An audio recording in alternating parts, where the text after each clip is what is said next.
नमस्कार, मैं बीना कुमारी। चुनाव की घोषणा हो चुकी है। आज हम चर्चा करेंगे ओवैसी साहब के, जो बिहार और यूपी में कुछ ज्यादा ही दिलचस्पी लेते हैं। आखिर क्यों? 1995 के बिहार विधानसभा चुनाव का दौर था। टी एन शेषन देश के मुख्य चुनाव आयुक्त थे।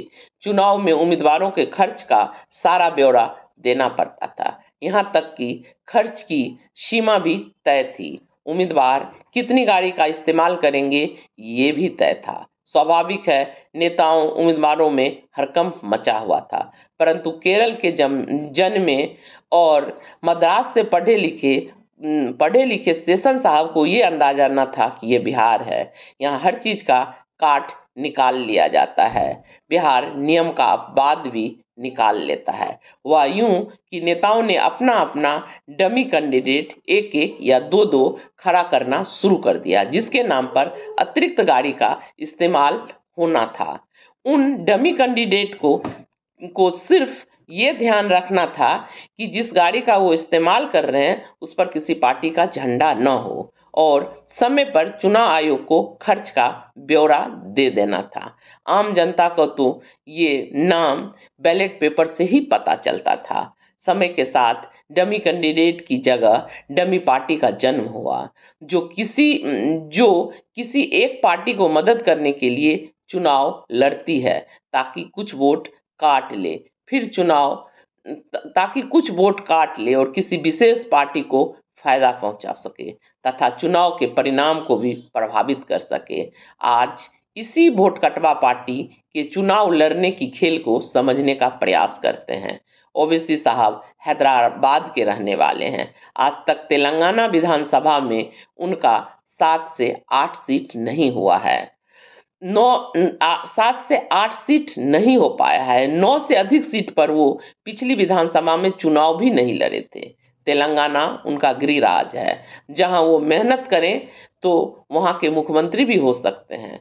परंतु तेलंगाना की जगह अगर वो बिहार और उत्तर प्रदेश में मेहनत कर रहे हैं, जिसका क्या मतलब है, वहां तो वो मुख्यमंत्री भी नहीं बन सकते हैं। उत्तर प्रदेश के विधानसभा चुनाव में मुस्लिम बहुल 95 सीट पर, बिहार विधानसभा में 24 सीट पर चुनाव वो अपनी पार्टी की मजबूती बनाए रखने के लिए या राष्ट्रीय क्षितिज पर लाने के लिए तो निश्चित ही नहीं लड़े थे।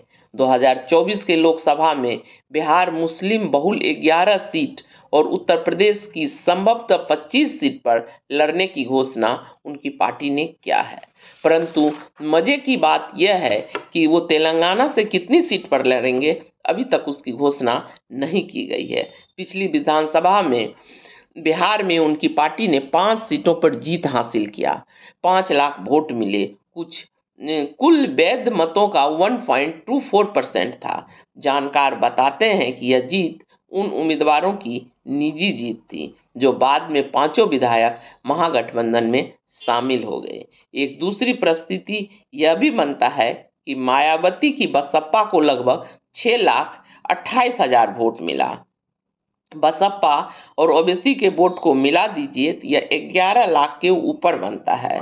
विकिपीडिया के अनुसार एनडीए को 1,57,00,000 और महागठबंधन को 1,54,00,000 वोट मिला है। यह कल्पना कीजिए कि दोनों किसकी मदद करने के लिए बिहार विधानसभा में चुनाव लड़े थे, और अब किसको मदद करने के लिए बिहार के 11 मुस्लिम बहुल इलाके सीमांचल से लेकर मिथिलांचल तक ताल ठोक रहे हैं।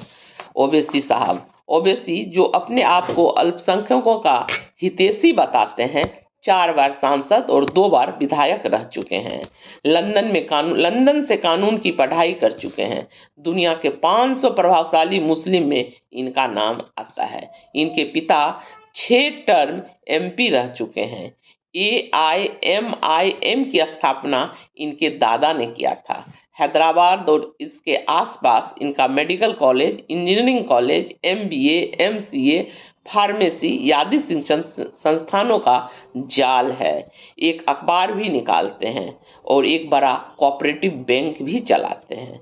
और सबसे बड़ा परिचय तो यह है कि इस दौर में जहां कोई भी विपक्ष का उम्मीदवार नहीं बचा होगा जिस पर ईडी, सीबीआई और इनकम टैक्स का छापा न पड़ा हो, इस दौर में इनका ईडी, सीबीआई और इनकम टैक्स की क्या मजाल जो ओवैसी साहब की देहरी के तरफ भी झांके।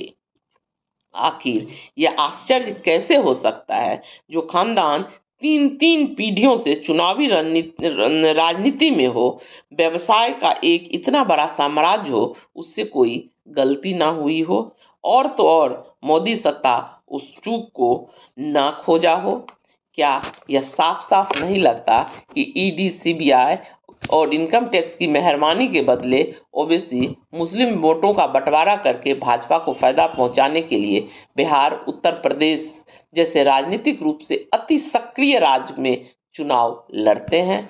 बिहार के तर्ज पर 2024 में उत्तर प्रदेश विधानसभा चुनाव में भी ओवैसी साहब ने 95 सीटों पर अपना दांव खेला, परंतु एक भी सीट नहीं मिल पाया, और तो और उनकी मिली 0.43 वोट नोटा से भी कम था। आखिर उत्तर प्रदेश की जनता इनका बिहार का खेला समझ चुकी थी और इनको पूरी तरह से नकार दिया।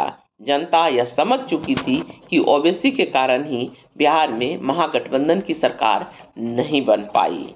असलियत में यह चेतना जाग चुकी थी कि इनको वोट देना भाजपा को मदद करने के बराबर है।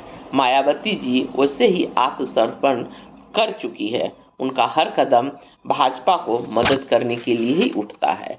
11 पहलवानों के साथ ओवैसी बिहार में लोकसभा चुनाव लड़ने आ रहे हैं।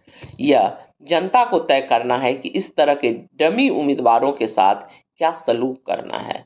क्रिकेट के खिलाड़ी रह चुके ओवैसी बिहार में हिट विकेट होंगे या इनका स्टंप भी उखड़ जाएगा, यह तो चुनाव परिणाम के आने के बाद ही पता चलेगा। नमस्कार, धन्यवाद।